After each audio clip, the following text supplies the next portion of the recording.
Welcome to the Bar Exam Toolbox podcast. Today we are doing another in our Listen and Learn series, this one on strict products liability. Your Bar Exam Toolbox hosts are Alison Monahan and Lee Burgess. That's me.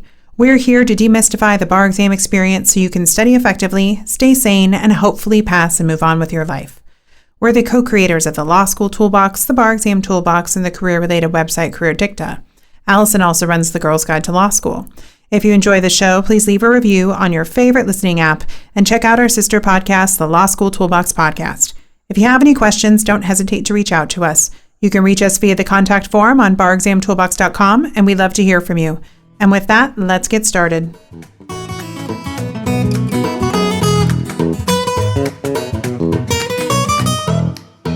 Hello, and welcome back to the Listen and Learn series from the Bar Exam Toolbox podcast. Today we are going to be talking about strict products liability, which you might also see written as strict product liability. Either is acceptable. Strict products liability is one of three theories of liability that can form the basis of a products liability claim. The other two theories are negligent products liability and breach of warranty. While we will not be discussing these other theories today, it is important to keep in mind that a products liability exam question will likely trigger a discussion of multiple theories of liability. Okay, let's get started by defining strict products liability. Under the strict products liability theory, a commercial supplier of a defective product is subject to strict liability for any harm caused by the product, regardless of any wrongdoing or negligence. A claim for strict products liability requires the plaintiff to show 1. Defendant is a commercial supplier who routinely deals in goods of this type. 2. The product was defective when it left the hands of the manufacturer or seller. 3. The product was not altered when it reached the plaintiff. And 4. The product caused an injury to plaintiff when it was being used in an intended or unintended foreseeable use. That rule may seem pretty straightforward, but there's actually a lot to unpack. First, what does it mean for a defendant to be a commercial supplier? A commercial supplier is any person or entity who is engaged in the business of selling goods of the type. Casual sellers and service providers are not commercial suppliers. Note that any commercial seller in the distribution chain, including a retailer or wholesaler, is deemed to be a commercial supplier, and a strict liability action may be brought against them regardless whether there is privity with the plaintiff. For example, let's assume that a manufacturer manufactures a defective widget and then sells to a wholesaler, who then sells to a retailer, who then sells to the customer. In those circumstances, each of the manufacturer, wholesaler, and retailer are considered commercial suppliers, even though only the retailer directly supplied the customer with the product. Moreover, the plaintiff doesn't actually need to purchase the defective product. So going back to our example, if the consumer uses the defective widget and causes an injury to a third party, the third party can assert a strict products liability claim against any of the three commercial suppliers, even though the third party didn't purchase the product themselves. All right, so now we know who can assert a strict products liability claim and against whom. The next question is, what does it mean for a product to be defective?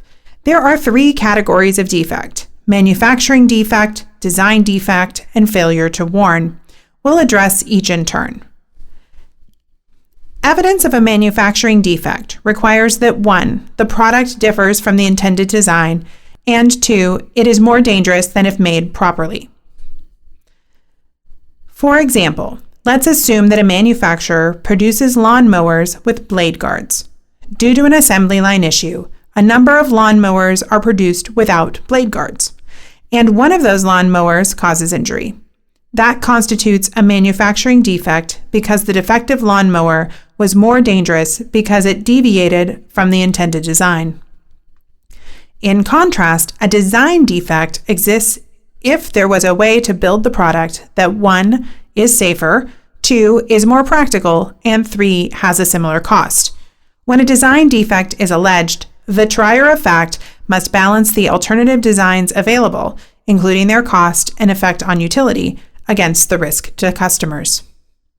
Going back to our lawnmower example, let's assume that even if the product is manufactured according to its design, the covered blades nevertheless cause injury in about 2% of users. But there is also an alternative way to build the blade covers so that they cover more of the blades. The alternative design would reduce injuries to 1% of users with no decrease in product performance and at no increased cost. The manufacturer rejects the alternative design, continues manufacturing based on the original design, and one of the original designs causes injury. That constitutes a design defect because the defective lawnmower was made more dangerous by being manufactured according to its intended design instead of a safer alternative.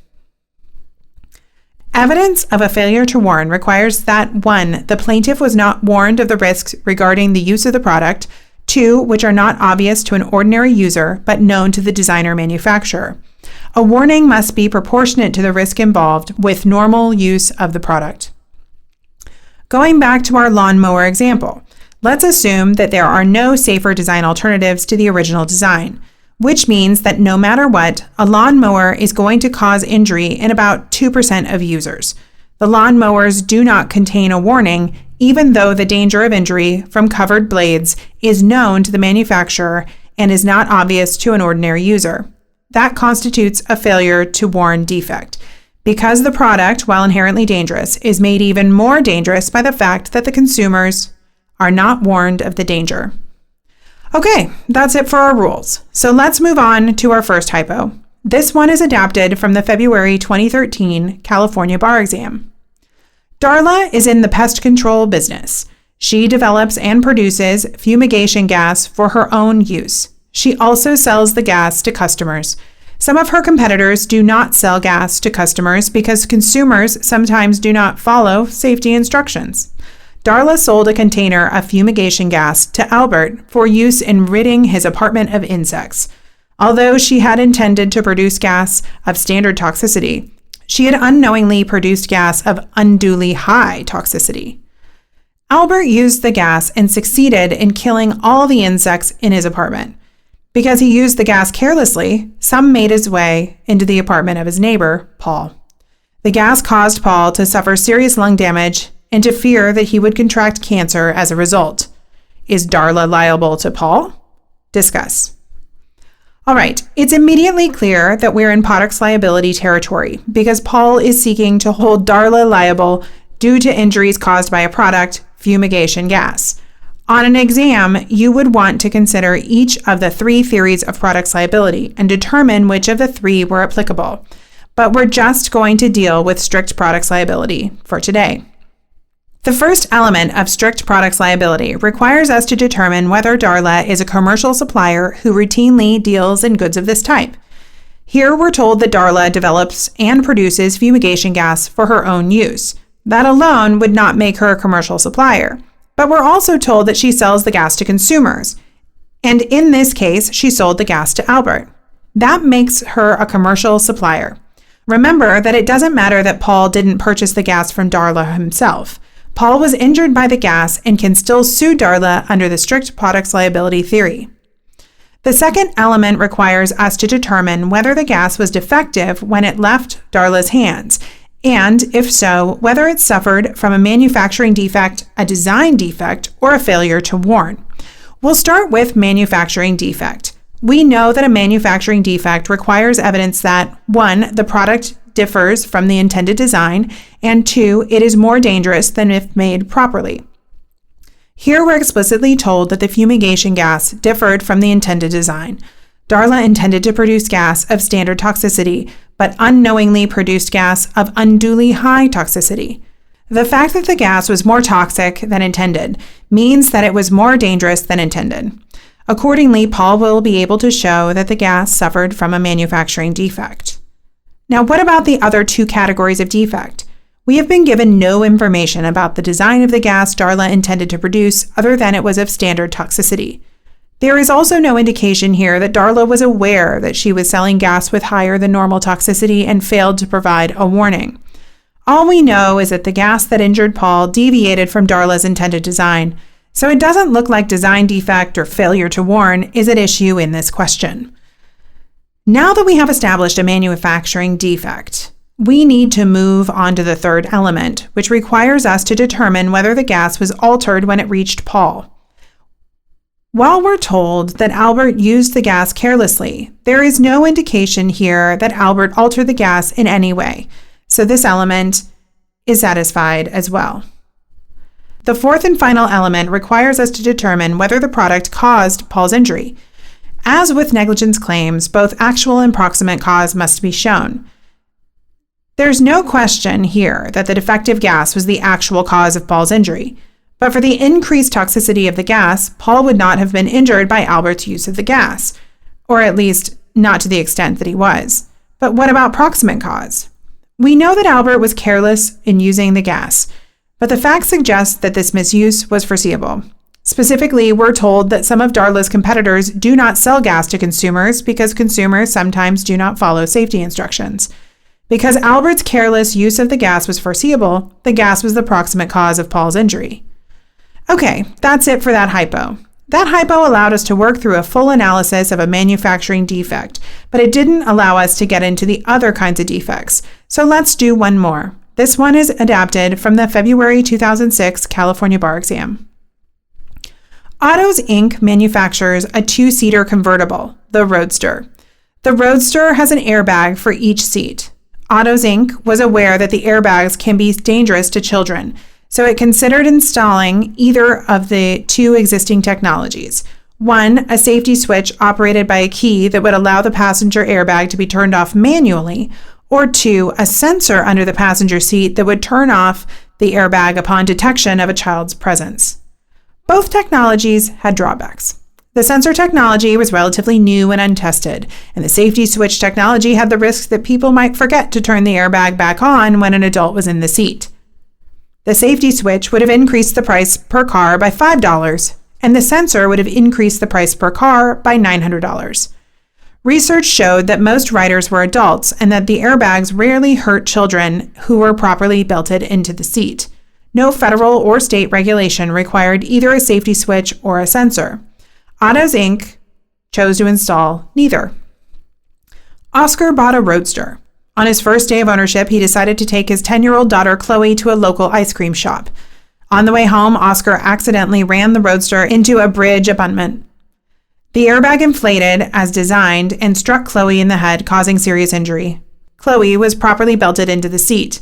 She would not have been hurt if the airbag had not struck her. So what tort theories can reasonably be asserted on Chloe's behalf against Autos Inc.? Discuss. All right, once again, we are presented with a clear case of product causing an injury. So let's go through our strict products liability analysis. First, is Autos Inc. a commercial supplier? Yes. Autos Inc. manufactures the Roadster and sells it to customers either directly or through other commercial suppliers. Second, was the Roadster's airbag defective when it left Autos Inc.? And if so, what was the nature of the defect? We're told that the airbag inflated as designed and are given no other information about the manufacturing of the airbag. So manufacturing defect is not at issue in this question. We are, however, given a lot of information about the design of the airbag, which tells us that we need to discuss the design defect theory.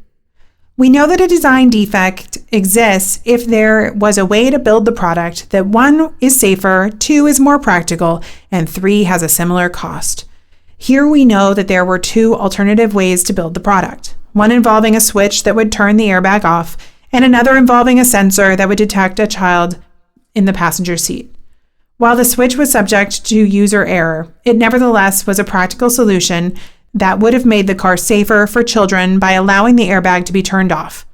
Moreover, the switch cost $5 per car to implement, making it a cost-effective solution even when accounting for the fact that children were not typical Roadster passengers. The sensor, on the other hand, cost $900 and was untested. It would therefore be difficult for Oscar to argue that the sensor was safer or cost-effective. Accordingly, on these facts, Chloe's best argument is that the airbag had a design defect because it did not include the on and off switch. What about failure to warn? We're not told whether Autos Inc. provided any warnings regarding the airbag. We are told, however, that Autos Inc. was aware that airbags can be dangerous to children. Moreover, it is likely that Oscar and Chloe did not know of that danger. So if Otto's Inc. did not provide an adequate warning regarding the danger of airbags to children, Chloe could probably assert a failure to warn defect as well. Moving on to the third element, there is no indication that the airbag was altered before it reached Chloe. Finally, we need to address causation. The question tells us that the airbags inflated as designed, and Chloe would not have been hurt in the accident if the airbag hadn't struck her. That's enough to establish actual cause. Proximate cause is a little trickier because Otto's Inc. could argue that Oscar driving into the bridge was the proximate cause of Chloe's injuries, not the airbag. But that argument is likely to fail because accidents are foreseeable and are the very reason that cars have airbags in the first place. Therefore, Oscar will be able to demonstrate that the defective airbag caused Chloe's injuries. Whew, well, that's all we have for today. We hope you found these hypos to be helpful examples of how to work through strict products liability questions. If you enjoyed this episode of the Bar Exam Toolbox podcast, please take a second to leave a review and rating on your favorite listening app. We'd really appreciate it, and be sure to subscribe so you don't miss anything. If you have any questions or comments, please don't hesitate to reach out to Lee or Allison at lee@barexamtoolbox.com or allison@barexamtoolbox.com, or you can always contact us via our website contact form at barexamtoolbox.com. Thanks for listening, and we'll talk soon.